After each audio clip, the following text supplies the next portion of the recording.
That's why Mr. Wooten is chomping at the bit to address some of the arguments that counsel has made. I'll just briefly lay out a few things that the court has asked the state to be prepared to respond to.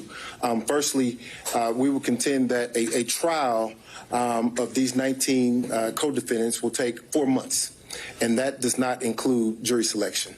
And it's also predicated upon whether or not, of course, the defendants elect to testify or not. But 4 months is our time estimate. In terms of the number of witnesses, there are in excess of 150 witnesses that the state intends to call. 150 witnesses. Judge, we contend that we must prove the entire conspiracy against each and every one charged.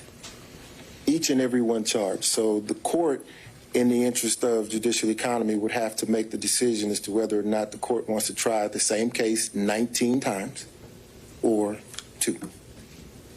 So, to be clear, when you say 2, is your position evolved from your filings of last week or from lately? It hadn't, Judge. I just throw out the number for just to give the court the difference in the number of times and the number of man hours it'll take to try the case, once or twice.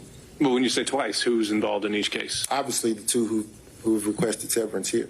All right, because up to this point, I thought the state's position was all 19 need to go on October 23rd.